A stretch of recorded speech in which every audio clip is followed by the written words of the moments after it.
All right, so find the equation of the tangent line to this function at this point. So as I was mentioning, the first step, they were very mean to you and they didn't give you the y value that goes with this x. So unfortunately, you have to plug that x into the function and get the y value that goes with it.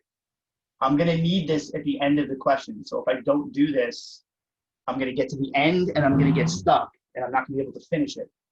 So go to the original function and plug -1.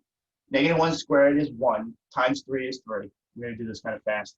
2 times -1 is -2. So 3 take away 2 is 1 plus 1 is 2. So now I have a point, -1, comma 2. I'm going to need this point at the end. So I'm going to set it aside and wait. Step 2 was take the derivative. Why am I doing this?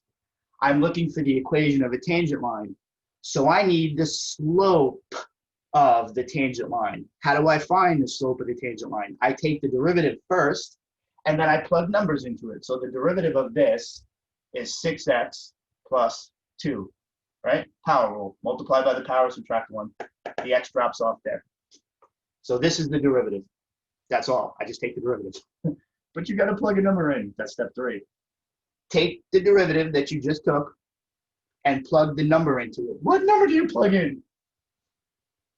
This is the tangent. I'm looking for the tangent line at this point. So I need to plug x equals -1 into my derivative. What is that going to tell me? That's going to tell me my m.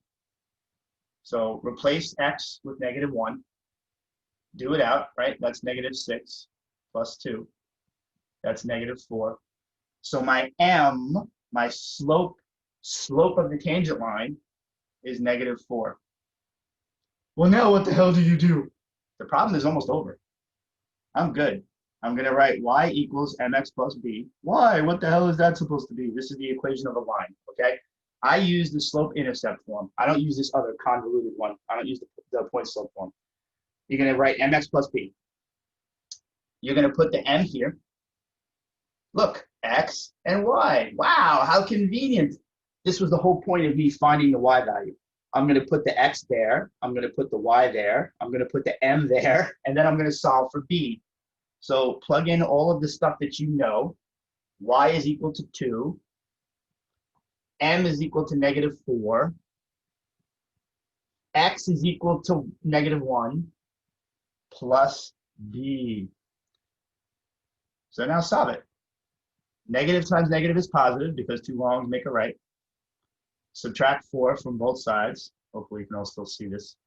So you get b equals -2, right? Yay! Problem's over. Well, you got to write the answer. What's the line? Y equals, what was the slope? -4. What was the b? -2. This is my tangent line. T-line. Call it the T-line. All right, so quick summary. I plug, if I gave you x and y, you don't do this first step. That was me being nice to you, but they're not going to be nice to you.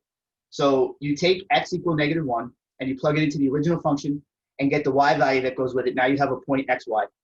Take the derivative. Just do the derivative. Boom. Power rule. Plug the number x that I gave you into the derivative and get the slope of the tangent line m. Use mx plus b. You're going to replace the y, the m, the x. Plug them all in. Solve for b. And then your line, done. You know the m, you know the b, you know your line. Okay, so that's how you find the equation of the tangent line at the given point. All right, so I promised a second example for finding the equation. I didn't write it all out. Find the equation of the tangent line to this function at that point. Now, this one is more complicated because it has a radical in it. So first, I'm going to plug the 4 in. I need the y value, so I have to plug in 4, as I said. Square root of 4 is 2. And then you take 8 times 2, which is 16. Take away 5, and I get 11. So what does that mean? It means I have the points 4, 11. I'm going to use this point later on. Step 2, take the derivative. Well, I can't take the derivative. Why? because I have a radical x there, your first step is to rewrite it. I have not taken the derivative. I can't take the derivative. I have to rewrite. You don't know what the derivative of radical x is, but I can do x to the 1/2. So now, once I've rewritten it, I can take the derivative, multiply by 1/2, right? 8 times 1/2, and then subtract 1 off the power. I'm going to do it all nice and slow.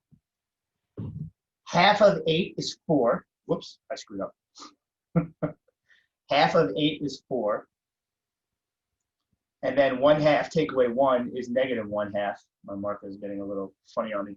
The derivative of -5 is 0. It's a constant. And I messed up that I wrote it. So I caught that mistake pretty fast, though.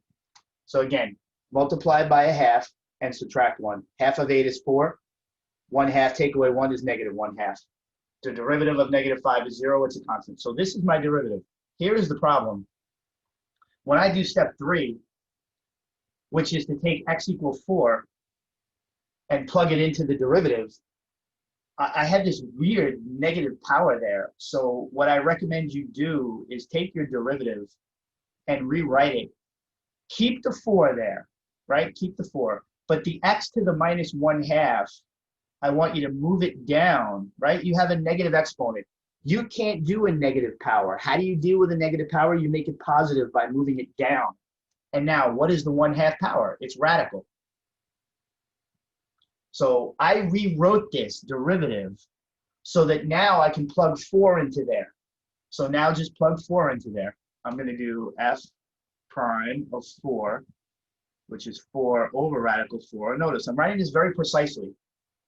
This is f prime of x. This is f prime of 4. See, there's no x there anymore. I put a 4 there. Now, square root of 4 is 2, and I have a 4 on top, so 4 divided by 2 is 2. What the hell did I just do? I found my m, right? I took my derivative, I rewrote it so that it's user-friendly for me to plug into. It's important. I mean, most people do this, like they do 4 times 4 to the -1/2, right? They plug in, and then they're like, what the hell do I do with this? And then they try to do some weird shit to it. They like cut it in half and make it negative. They write all sorts of crazy weird crap. So rewrite the derivative, plug into it, get the m. Now you're almost done, right? mx plus b. I'm going to do this part kind of fast. M was 2, x was 4, and y was 11. I'm looking for b. So m is 2, x is 4, y is 11, and you solve for b. This is 8. Subtract 8, you get 3. Let me do this fast. So then my line, let's write it all pretty in red. I mean, it's over. I have m, and I have b. This is my tangent line. I won't call it the T line. That land doesn't like that. So tangent. So this is the tangent line. Again, plug into the original function, get the y.